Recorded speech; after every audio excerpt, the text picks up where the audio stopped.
హాయర్స్ welcome to our channel.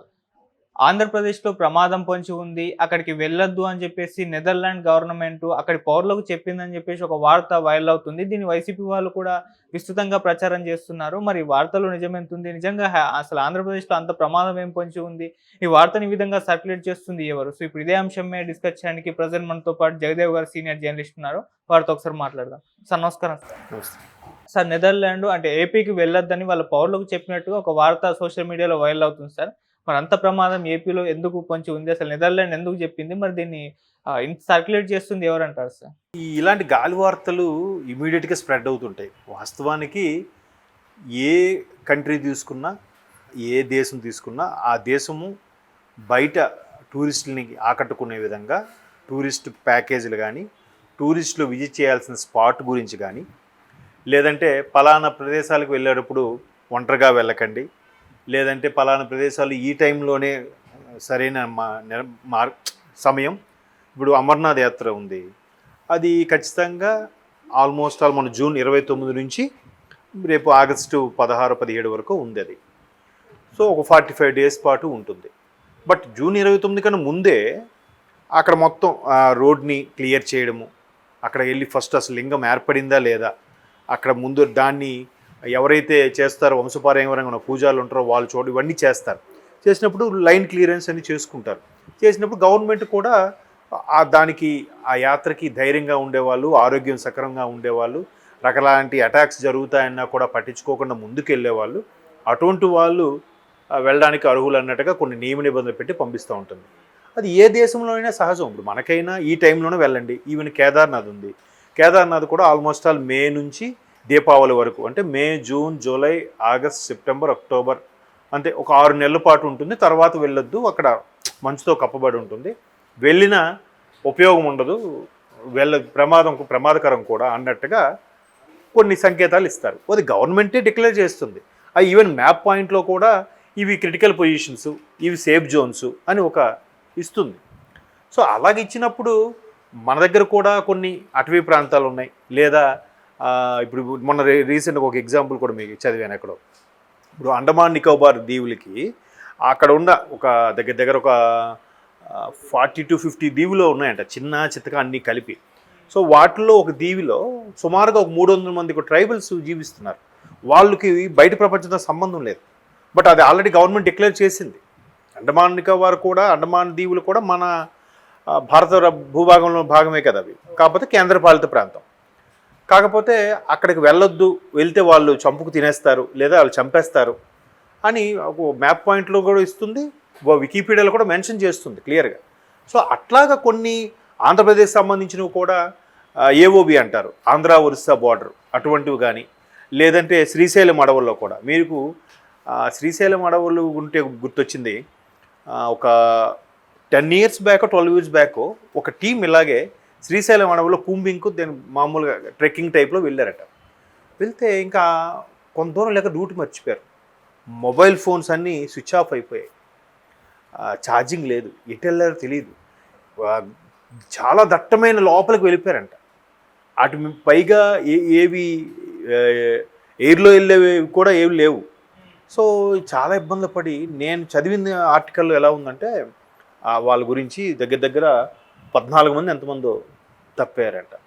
వాళ్ళు నానా కష్టాలు పడి ఏది పడితే తిని ఏది పడితే తాగి సుమారుగా ఒక 9 రోజులు 9 రోజుల తర్వాత ఒక సిగ్నల్ పాయింట్, ఒక చిన్న గ్రామం ఏదో కొనుక్కొని మొత్తానికి రాగలిగారు. ఈలోగా కొన్ని దగ్గరలో వాటర్ లేకపోతే, అంటే మరి నిజమా అతిశయోక్తిగా రాశారో తెలియదు కానీ, యూరిన్ పోసి క్లాత్లో పోసి పిండి దాన్నే వడగట్టి తాగాల్సిన పరిస్థితి కూడా వచ్చిందంట. అంత క్రిటికల్ అయిపోయింది వాళ్ళకి వాటర్ కూడా దొరక్క. సో బట్ ప్రాణాలు కాపాడుకోవాలి కాబట్టి, సో వాళ్ళకి ధైర్యంతో మొత్తం చేశారు. అలాగా కొన్ని క్రిటికల్ పొజిషన్ ఉంటే వెళ్ళకూడదని మెన్షన్ చేస్తుంది. సో దాన్ని నెదర్లాండ్స్లో వాళ్ళు మెన్షన్ చేసేటప్పుడు ఖచ్చితంగా కాశ్మీర్ లాంటి ప్రాంతాల్లో కూడా కొంత మెన్షన్ చేస్తారు. ఇప్పుడు ఇంకా కొంచెం ఇండియా గవర్నమెంట్ వచ్చాక ఫ్రీ అయింది, కానీ ఇప్పుడు తాకిడి యాత్రికులు కూడా పెరిగారు కాశ్మీర్కి. లేకపోతే అంతకుముందు ఉండేవారు కదా, ఎందుకంటే ఎప్పుడు కర్ఫ్యూ విధించేవారో తెలియదు, ఎప్పుడే ఉండేదో కూడా తెలియదు. సో అటువంటి నేపథ్యంలో జాగ్రత్తగా వెళ్ళాలి, ఉండాలి, ఇక్కడ కొంచెం రిస్కీ ప్లేసెస్ అని మెన్షన్ చేసి ఉంటాయి. సో అట్లాంటివి మెన్షన్ చేసినప్పుడు అక్కడ నెదర్లాండ్స్ అంటే డచ్ వాళ్ళు అనుకుంటా, పుస్తకాల్లో రాసేవారు కదా. ఆ నెదర్లాండ్స్ వాళ్ళు కూడా వాళ్ళ పౌరులకి బాబు మీరు ఇక్కడికి వెళ్ళొచ్చు, ఇక్కడికి వెళ్ళకూడదు, ఇక్కడికి వెళ్తే బాగుంటుంది, అక్కడ ఉండే టూరిజం ప్యాకేజ్ కూడా చెప్తారు కదా. సో అట్లా చెప్పుంటారు. చెప్పినప్పుడు ఆంధ్రప్రదేశ్లో ఈ ఏఓబి ప్రాంతం కానీ లేదా శ్రీశైలం అడవుల్లో కొంత ప్రాంతం కానీ ఏమైనా మెన్షన్ చేస్తుండొచ్చు. దాన్ని ప్రభుత్వం అంటే గట్టిన వాళ్ళు, ప్రభుత్వంకి ఏదైతే అభివృద్ధి కోసమో పెట్టుబడుల కోసమో ప్రస్తుత ప్రభుత్వం కూటమి ప్రభుత్వం ఎంత ప్రయత్నం చేస్తుంది, ఈ ప్రయత్నాన్ని తిప్పికొట్టాలి, ఆంధ్రప్రదేశ్ని బదనాం చేయాలనే ఉద్దేశంతో కొంతమంది పని కట్టుకొని ఈ విధంగా బ్యాడ్ ప్రోపగాండా చేస్తున్నారు. ఆ బ్యాడ్ ప్రోపగాండా చేయడం వల్ల ఏమవుతుందంటే ఆంధ్రప్రదేశ్కి వెళ్ళకూడదు, రిస్కీ ఓదే, అది ఊరికి జనరల్గా నిజం పెదవి దాటేలోపు అబద్ధం ఊరు దాటేస్తుందంట. సో ఈ బ్యాడ్ న్యూస్ అని బయటకు వెళ్ళిపోయే ఉండే ఛాన్సెస్ ఉన్నాయి. కాబట్టి ఇది ఖచ్చితంగా ప్రస్తుత కూటమి ప్రభుత్వానికి బ్యాడ్గా చేయాలంటే ఇంకేముంది, ఖచ్చితంగా ప్రతిపక్ష హోదా లేని ఒక ప్రతిపక్షం ఉంది వైసీపీ. సో వాళ్ళే చేస్తున్నారేమో అని ఒక అనుమానం. దానికి కొన్ని కోట్లు ఖర్చు పెట్టి కూడా పబ్లిసిటీ చేస్తున్నారన్నట్టు కూడా వార్తలు వినిపిస్తున్నాయి. మరీ అంత ఖర్చు పెట్టి రాష్ట్రాన్ని బదనాం చేస్తారని అయితే నేను అనుకోను. ఎందుకంటే ఇవాళ కాకపోతే రేపొద్దున మేము మళ్ళీ వస్తామని అంటున్నారు కదా, మళ్ళీ వచ్చినప్పుడు ఇట్లా బదనాం చేస్తే అప్పుడు ఎలా? అయితే అఫ్కోర్స్ అలా కూడా అయిండొచ్చు. వాళ్ళు మళ్ళీ రావడం కోసం లేదా ప్రస్తుత ప్రభుత్వాన్ని బదనాం చేయడం కోసం రాజకీయాల్లో దేనికైనా సాధ్యమే, ఎంతకైనా తెగిస్తారని కూడా మనం చూస్తుంటాం సినిమాల్లో వాటిలో.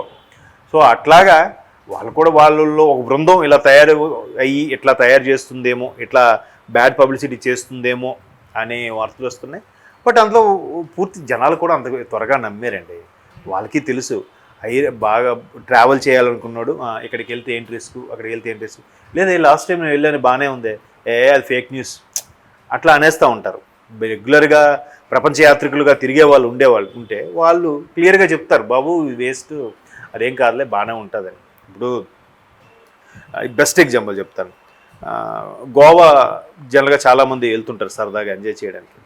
సో నా ఓన్ ఎక్స్పీరియన్స్ నేను ఫస్ట్ టైం గోవా వెళ్ళక ముందు కూడా చాలామంది చెప్పిందంటే గోవాలో చాలా రిస్క్గా ఉంటుంది, డ్రగ్స్ అవి ఎక్కువ యూజ్ చేస్తారు, ఒక్కోసారి పక్క వాళ్ళు యూజ్ చేస్తే పక్క రూమ్లో మనం ఉంటే మన రూమ్లో పడేసి వెళ్ళిపోతారు, పోలీసులకు అవి తెలియదు, అలాంటివి జరిగిన మిస్యూజ్ అవుతుంటాయి, చాలా ఇదవుతున్నాయి, అనవసరంగా అమాయకులు బలైపోతుంటారు, పైగా ప్రాస్టిట్యూషన్ కూడా ఎక్కువ ఉంటుంది, ఏవో రకరకాలు చెప్పారు.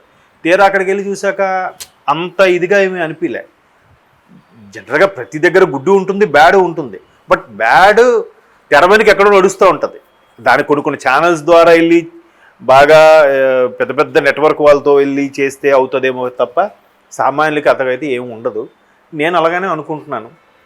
మరి అలాంటివి ఇక్కడ అయితే ఉన్నాయో, ఏవైతే అటువంటి స్పాట్స్ ఉన్నాయో ప్రతి గవర్నమెంటు వాళ్ళు సొంతంగా డిక్లేర్ చేస్తారు, వేరే గవర్నమెంట్లు కూడా చెప్తూ ఉంటారు పలానా కంట్రీకి వెళ్ళకండి, ఇప్పుడు కొన్ని సిరియా ఏవో ఉన్నాయి అటువైపు వెళ్తే మంచిది కాదు, చాలా ఇబ్బంది. ఇంకో కంట్రీ కూడా నేను ఏదో విన్నాను, అక్కడ పబ్లిక్గా మనం ఏదిన్నా ఇప్పుడు ఇలా వాచ్ కట్టుకెళ్ళినా కూడా లాక్కొని డైరెక్ట్గా వచ్చి కత్తో గన్నో చూపిస్తాడంట, ఇచ్చేయాల్సిందే, ఇవ్వకపోతే కొట్టేస్తారంట, ఒక్కోసారి ఇచ్చినా కొడతా ఉంటారట.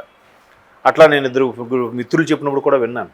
సో అటువంటి కంట్రీస్ ఉన్నాయి కాబట్టి వాళ్ళ పౌరులు ఆ కంట్రీస్కి వెళ్ళొద్దు అని ఓపెన్గానే హెచ్చరిక చేస్తుంటారు. ఇప్పుడు మొన్న రష్యాకి ఏంటది స్పెయినే కదా యుద్ధం జరిగినప్పుడు కూడా చాలా అన్ని ప్రపంచ దేశాలు ఏం చెప్పాయి, ఇటువంటి పరిస్థితుల్లో ఉక్రెయిన్కి వాళ్ళకి రష్యాకి జరిగినప్పుడు ఉక్రెయిన్ ఎవరు వెళ్ళొద్దు, చాలామంది మెడికల్ కోర్సులు చేయడానికి కూడా ఉక్రెయిన్ వెళ్తుంటారు, తక్కువ ఖర్చుతో అక్కడ జరుగుతుంటాయి పీజీ కోర్సు అని.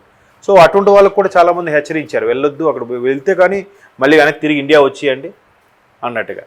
సో ఎవరి కంట్రీ ఆ సేఫ్ జోన్ అని చూసుకుంటుంది. అలా చూసింది వాళ్ళు ఏదో కొన్ని పాయింట్స్ మెన్షన్ చేస్తే దాన్ని పడని వాళ్ళు, ప్రస్తుత ప్రభుత్వం పడని వాళ్ళు ఎవరో బాగా హైలైట్ చేస్తున్నారని అనుమానం. అయినా అయ్యుండొచ్చు, రాజకీయాల్లో ఏదైనా సాధ్యమేగా. సో వాళ్ళు కూడా అంతగా నమ్మరని నేను అనుకుంటున్నాను.